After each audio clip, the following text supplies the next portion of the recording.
The owner has got to be prepared to systemize what they are doing. It's very hard to scale something when you're not even quite sure what it is you're scaling. But if you haven't built the ability to shift and change and scale and do other things, then that could be the end of you. Probably having that very clear vision of the future is helpful in that sense, isn't it? So it may well be that one of your decisions isn't just to systemize, but it's also to narrow down.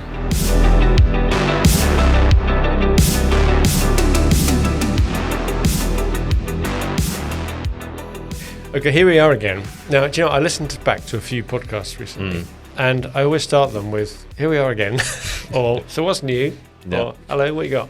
So I need to think of a better way of starting off the podcast. And if I was very good, I'd remember something from a previous podcast that I could ask you about. Hook into it. Yeah. And you just gave me a clue. Thank you very much. Because you told us, what seemed ages ago now, that you were off on a sailing holiday with your family. For the first time you've ever done that with your family. Yeah. You've been sailing before, but not with them. And you were wondering whether it was either it's going to go one way or the other. Either never again will they ever set foot on a boat with you, or you'll have to now do that every year because they will love it. So which way did it go? We took to the high seas of the Ionian. Very high Not very seas. high. Very flat seas. Mildly choppy seas. Yeah. It was very good, actually. It's very good. Everyone seemed to enjoy it. Right. And we survived. We lived to tell the tale. No disasters? Steering wheel fell off one day. I wasn't sure that was supposed to happen, actually. You do know that's not a normal occurrence on a sailing boat. So you actually used the emergency tiller. Which we all get told where it is, and no one's ever used it. It's a bit like the life jacket on a plane, you know. Yeah. You never use the thing. So you actually used it. Yeah. Or the emergency rudder, as my wife liked to refer to it. Yeah. Explain to her different parts of the boat. Yeah, the rudder's the bit is moving. That would be like, if we had to move that would be a bit difficult. But yeah, no. So I was at the helm, as it were. Oh, helming.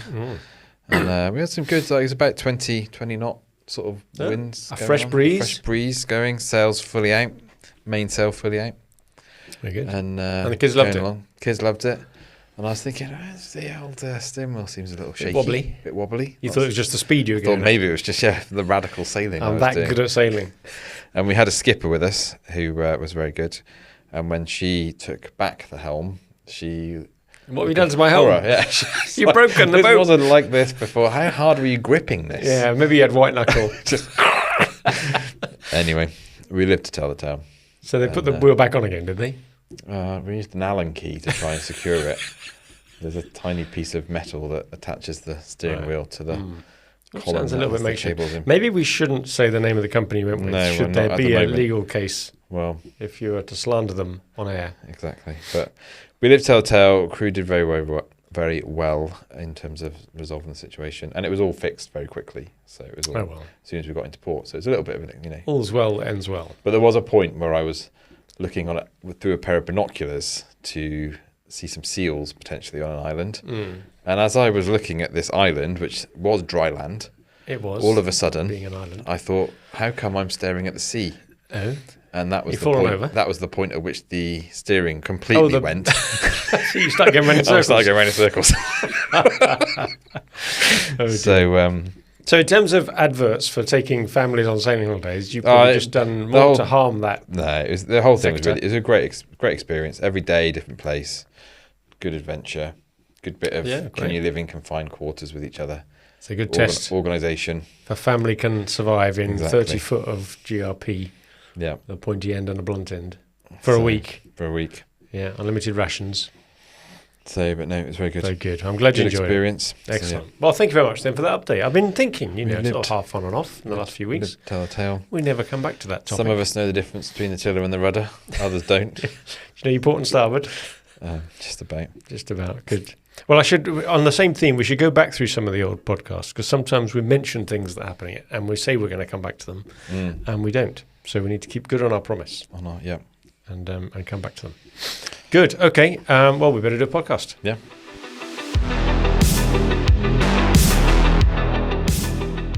Hello and welcome to another episode of the SME Growth Podcast from Wellmeadow, where every week we try and come up with something interesting or useful for owners and managers of small and medium-sized enterprises. And it's me and Rich again, after a long period of having guests on. A drought. Which followed in turn from our 6-box model series. we've now had a couple where we're back together again. Yep. And I think we're up to, drum roll, episode 149. That drum roll's going to have to keep going for a week until we can celebrate it. Drum roll. Have we got something planned for 150? We're going to leave the listener in suspense. That's probably a dangerous thing to ask me, to be honest, because my mind's likely to go into some sort of ridiculousness. But okay, so there will be something we'll try and remember. At least a cake or a bottle of beer or something next week. Episode 150. Yeah. But anyway, episode 149. So as we always do, let's just do a quick summary. How did we get here for the last three? What was 148? We did a HubSpot update, which we haven't done for a long time. We try not to put too much HubSpot stuff in. But there's been a lot of updates. There's been a lot of things that we're playing with. So we thought, well, actually, let's just do a quick roundup so that people listening, and it wasn't, it's more about the shift from sort of software platform to an AI teammate was partly the theme around it. So people might be interested in that just as a concept. A lot of AI stuff coming on, a lot of new features. Yeah, all good stuff. So that was 148. 147 was a guest. 147 was a guest. Neil Ackroyd came in to talk about business valuation, what's your business really worth, and what options have you got if perhaps you find out too late that your business might not be worth what you think it is. Mm-hmm. And he had some been led to believe. That. So he's got many thoughts on many things, does Neil? He does have. He's a very engaging chap, actually. Yes, very engaging. You can sit and talk to him for hours. I did. He's got a lot. It's very, very valuable and very interesting. And then the week before that, 147 was 146. Sorry, that would be the week before. I can't count. Angela Hodgson came in with a very personal story about business burnout. And we've had a few guests come on before who've told us sometimes of the things that don't go so well in business. Yep.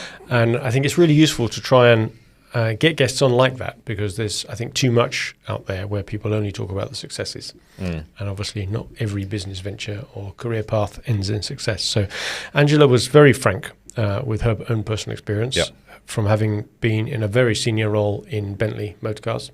Head of global strategy, and she talked about how that evolved, what happened afterwards, and the fact that she's now got a business which sort of is the aftermath of that in a way, and that she helps other individuals and companies to spot and deal with burnout. Very good. Very good. Okay, so that brings us to today's then, and we're going to talk today about, I didn't know whether we were going to call it to scale or not to scale, but the principle is along those sort of lines. Do you grow a company or do you don't? Do you don't? Do you don't? Do you not? Do you not? And this was inspired by Mike Jones, who was a guest a few episodes ago. I think it was the week before Angela. And he's got a book called The Happy Business Revolution. And I was skimming through it over breakfast one morning, so he gave me a copy. And it talked about the fact that there's these 4 key stages to company. It reminds me of that episode we did way back, episode 23, I think it was, the Shakespeare one, about that 7 Ages of Man. But he's got these sort of 4, and he talks about the fact that startup is startup. Everybody knows what that is. It's the hard graft bit and high failure rates and all that sort of stuff. But then if you get through that, there's a period where things all seem to go quite well. It's all quite comfortable. You've got a steady set of customers. You're not growing. You're not inventing new products maybe, but you're stable where you are. And everybody's sort of happy, although it's not going anywhere. So there's no career progression. There's not a lot of recruitment for growth anyway, just replacement.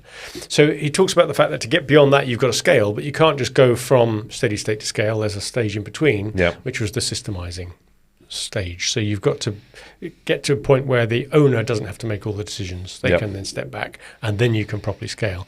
And that period takes an awful lot of energy in the systemising.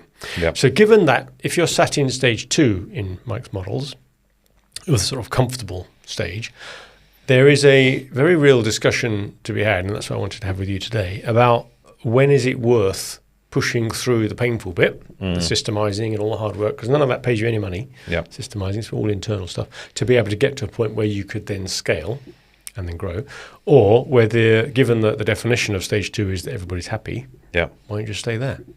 So I just thought, just throw that one on the table as a topic. It's interesting because it's partly some of the things that I had the conversation with Neil about as well. Episode 147 was around that whole his thesis that lots of or pretty much all business owners are decision makers. They're happy making decisions, or at least even if they're not happy, they make them. And in order to scale, you need to put in quasi leaders who make decisions as part of a framework, and that's what a lot of private equity do. Their job is to say, we're going to put in quasi leaders who wouldn't naturally default to decision making, but have enough systems and processes around them that enable them to do so. A major reason why, in Neil's thesis, is why SMEs don't grow or scale is because if the business owner, founder, consistently makes all the decisions on their own, it almost becomes impossible to grow. It becomes surely impossible to grow. Yeah, because there's only a certain amount of decisions any business owner can take, especially if they're involved in delivery in some way. Yeah. Or sales. They're both going to take up your time, right? So being able to outsource the decision making. So I get that whole point, that stage 3 to get to stage 4, building the systemization, owner stepping back and all that. But it does just sound like, for a lot of companies, not quite an insurmountable task, but an awful lot of work.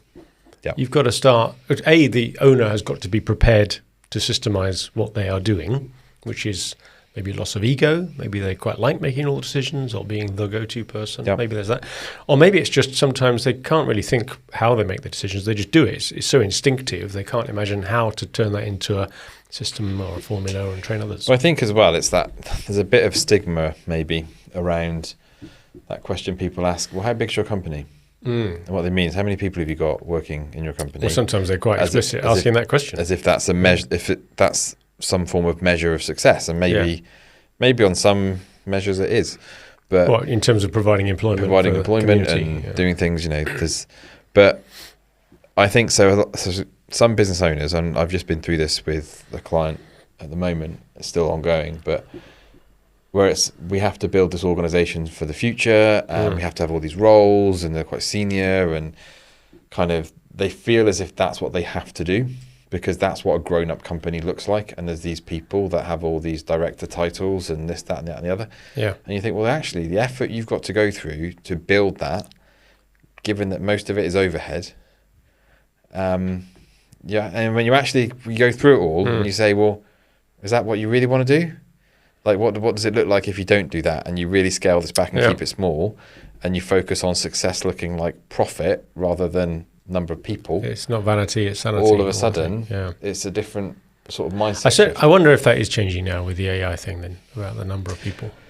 Well, that was the other thing as well, isn't it? And it's a whole other subject around what's the social implications and consequences of AI. But the whole Sam Altman thing around, build $1 billion company with one person, he's pretty convinced that's going to happen in the next 5-10 years. And even if he's not literally correct, I think he's already proving to be directionally correct, right? The number of graduate vacancies in the UK economy is a third of what it was 4 years ago for this time of year, according to Reed.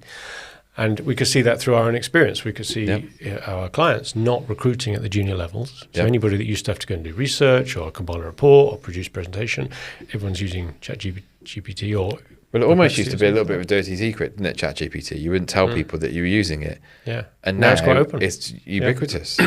If you didn't use it, I think clients or owners would be thinking, why are you wasting time doing that when that's what the robots can do? Yeah. So I did ask for some examples using ChatGPT for where companies on either side of this decision making point had either succeeded or failed.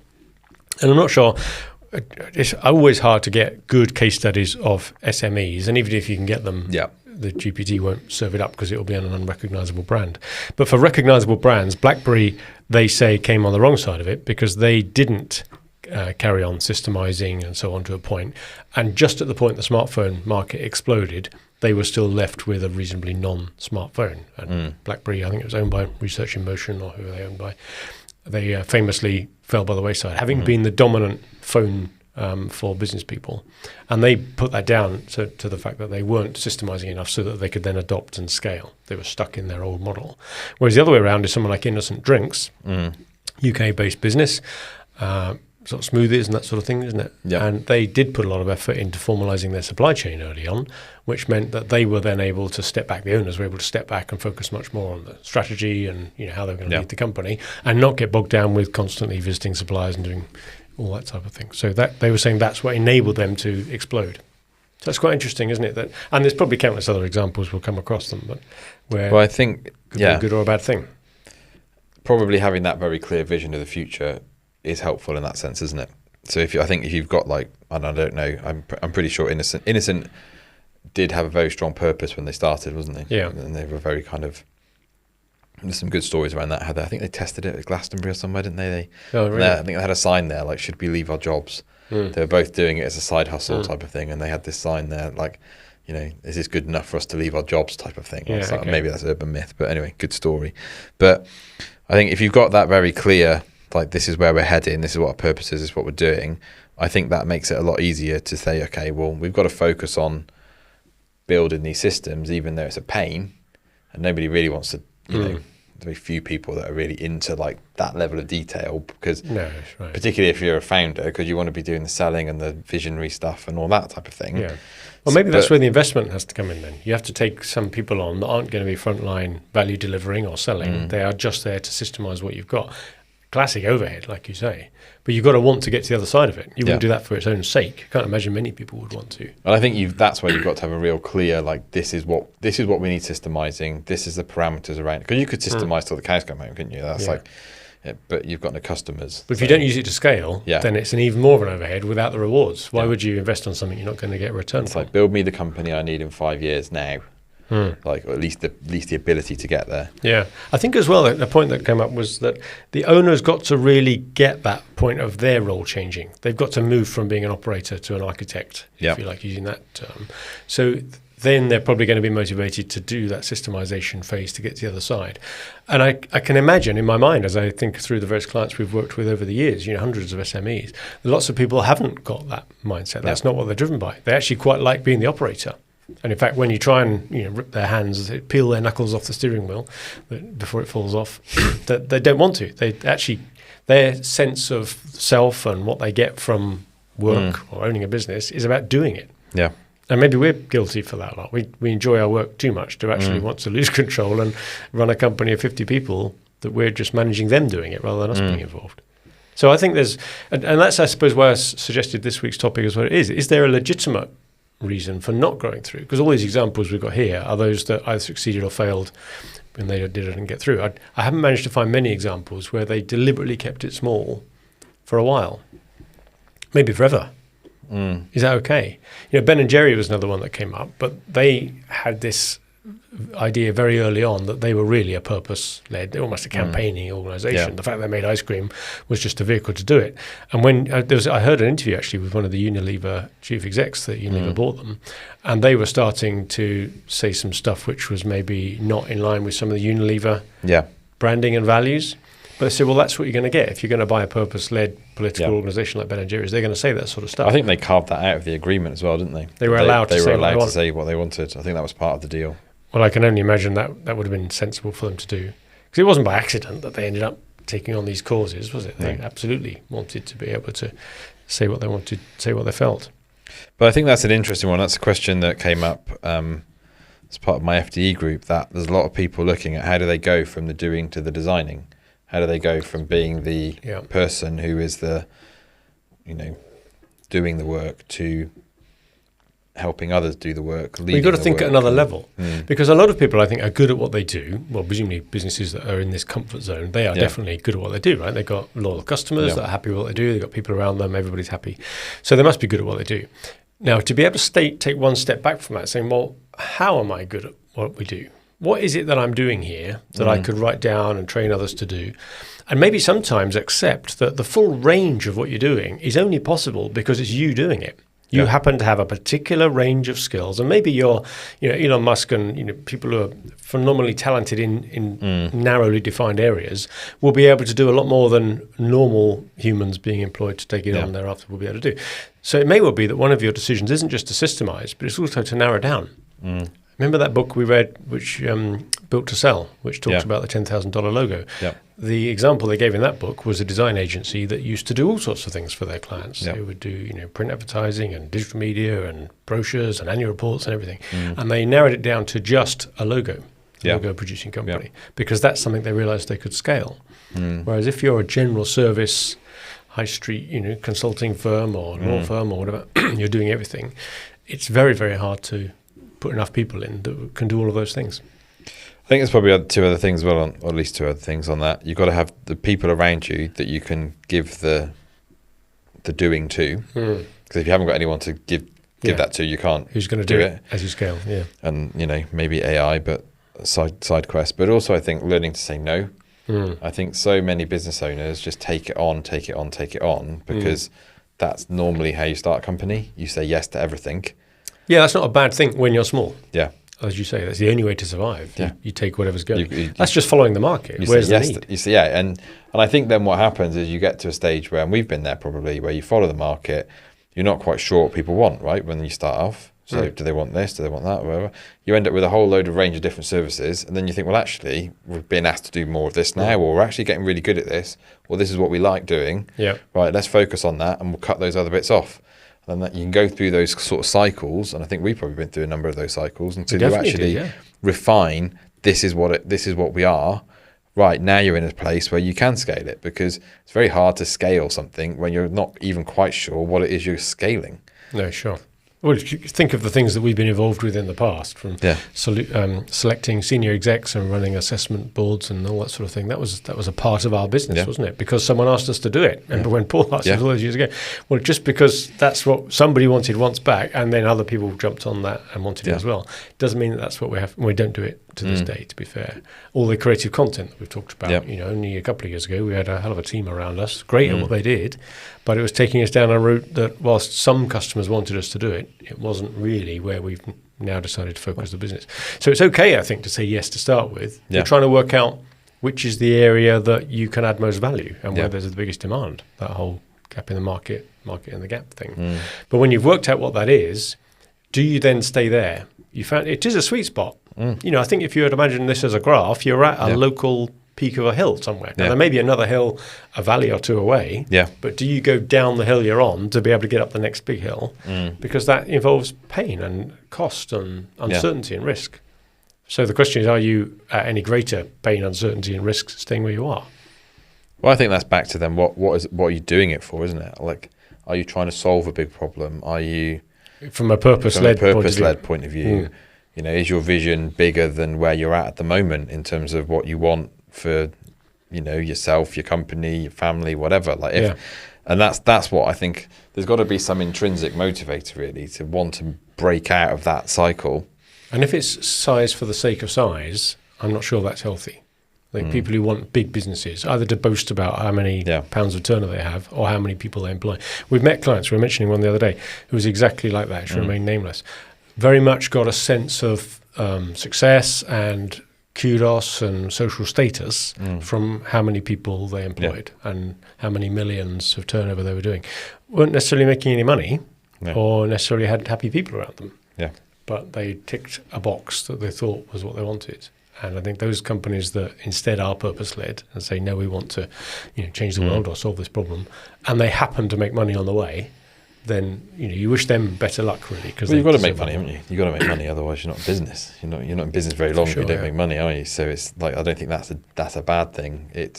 But it's like, what's that driver? And is that driver enough to keep you through that, going from something comfortable into something that is going to be deliberately uncomfortable? Yeah. And I think oftentimes is romanticized. Could be. And to get through that, it's going to take a few painful things to do. And one of them, I think, is the people. Have you got the people fit now? The whole what got you here won't get you there. Yeah. There are a certain number of people that are working well at the moment because of the comfort and the routine, and everybody knows where you are. As soon as you start to systemize and grow, you're going to have different people around. Maybe people who've been with you from the beginning or whatever. Some of those may not make the transition. Yeah. They may not be there on the rest of the journey. And that will make you think twice as an owner, especially if you've built very long-standing friendships with these people and maybe family members involved in the business. That may well hold you back from making the transition. But another one might be just getting investment in to do this. You could bootstrap it, which means taking your own profits and cash flows to build it and invest yourself. But it may be that you need to get a bit more in and either take on debt or get in other investors like venture capitalists or private equity. That opens up a whole new world of who's running the business, who's in control now, where you're going with it. And back to your point, why? What are you aiming for? What is it worth going through all this uncertainty and change to be able to get to the other side? And for lots of big companies, they did that, and it has been for sure. But I'm not sure we've got enough of a data set of those that maybe went through it and then didn't do the scaling. So they took on all the cost without the reward. or lost something, key people or control that made them regret it. And it could potentially be an interesting exercise to go through if you're thinking about that. Almost put your pitch deck together as to what that would look like if you were trying to attract investment and be really critical about it. Yeah. Because one way or another, you are investing in it. It's either just someone else's money or your own money. Yeah. So would you hold yourself to account in the same way that an external investor would? Probably not, because you'd make you're too soft on yourself. Yeah, you'd make up all sorts of reasons why this next bit of investment is going to be the bit that changes it, and we know that from personal experience. But it's hard to I think it's an interesting thing to sort of exercise to go through if you're thinking about scaling. Like what would you use that investment for? I've had people come to me before say, "Oh, invest in this, invest in that." Well, what for? Yeah. Like what are you going to do with it? And without that solid plan there, you think, well, that's just wasting. There's an opportunity cost as well, isn't there? Yeah.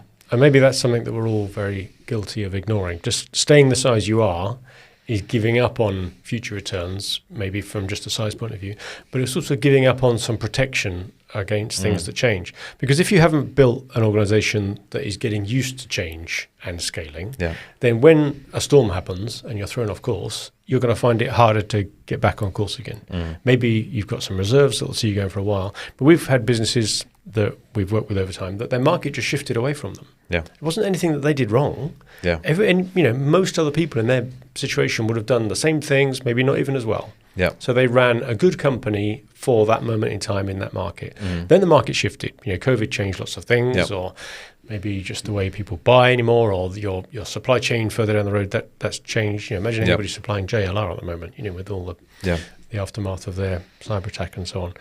It wouldn't necessarily be your fault, but if you haven't built the ability to shift and change and scale and do other things, then that could be the end of you. So there's this huge opportunity cost if you're not going for it.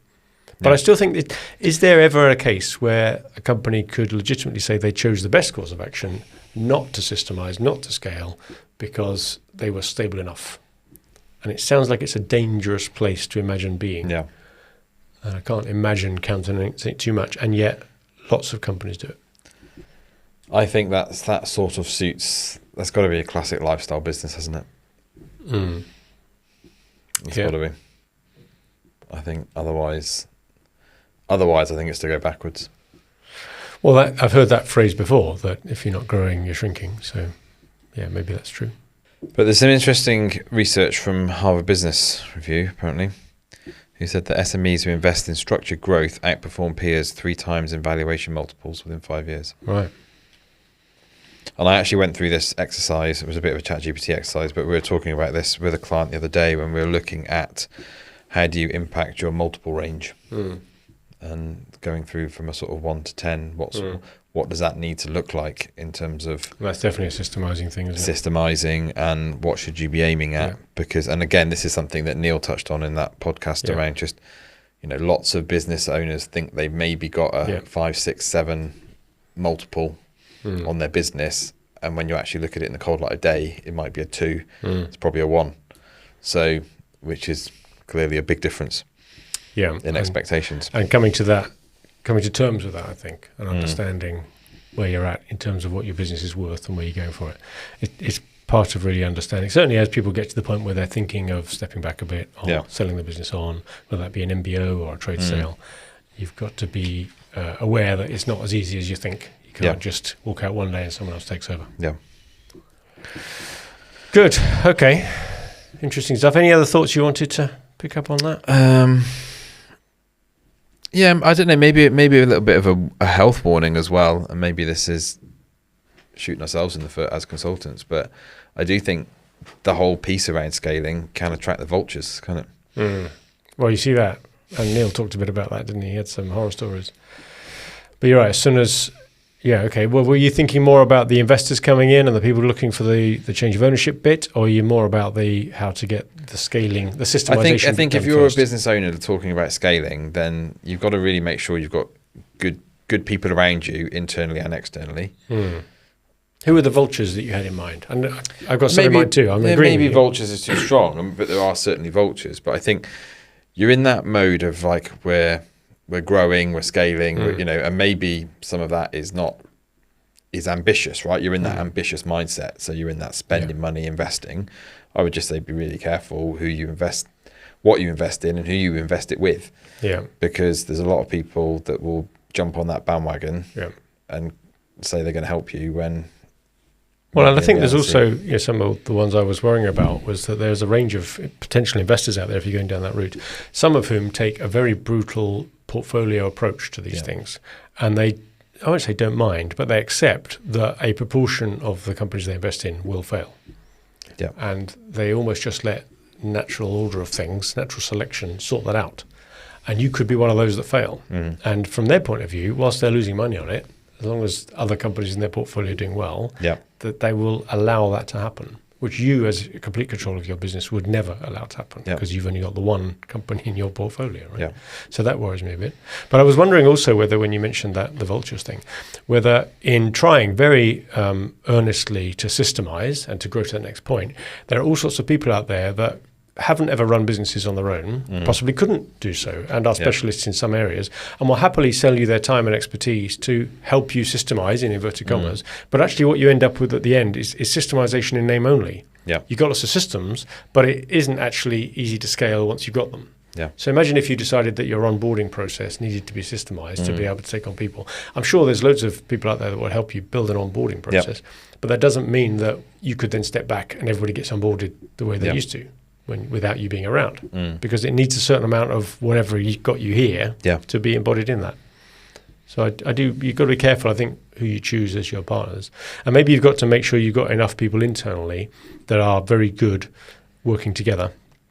They can speak truth to power, and you're all very honest and trusting of each other. So you've got a core first, so that you can then make sure that anybody else coming in gets the four eyes approach, and everybody's in agreement that they're going to help us. They're not just ticking a box. So and just like what are you doing it for as well? I think that's a really good question. It's a big question, but what's the end game? What is the end game? What's the problem? Is it a big problem you're trying to solve? Is it scalability? Is it that you just want to have a legacy or whatever it is? Different people have different reasons. I mean, surely there's some common ones. The ability to withstand a storm. That's just, even if you're staying still, you've got to be able to do that, and being able to pass the company on if you did want to retire at some point, so that those you employ now don't all end up losing their job just because you've decided to retire. That's not fair on them, right? So there's certainly some very legitimate reasons to want to be able to make the business handoverable, if that's a word. But there are others beyond that, which is to scale it to something much bigger. And that's where I think you've got to be clearer on that answer. For what end? To do more of the good work that you do, add more value to more companies, achieve your purpose, or just to be big because you want to be richer? Well, and define what scalability looks like as well, isn't it? Is it scalability? Is it profit? Is it number of people? Is it turnover? Is it, what do you mean by I'm going to scale my business? Because I think in this day and age with AI, that could, I think it's people. And we're sort of doing that. We're growing, aren't we, without recruiting people?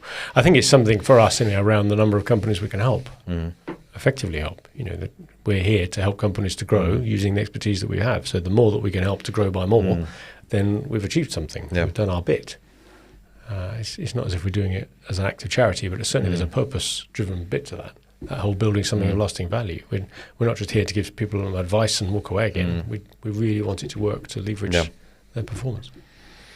Good. Okay. Thank you very much. That's all right. That's good. And thanks to Mike for inspiring that as well. Mike Jones in his book, just in the to scale or not to scale. That is the question. That's the question. Whether it is nobler and all that. We've been there before. Thank you very much again for listening to another episode of the SME Growth Podcast from Wellmeadow. If you think that's been interesting, then please forward it on to some colleagues or anybody in another business that you may know might be interested. And in the meantime, good luck with your business.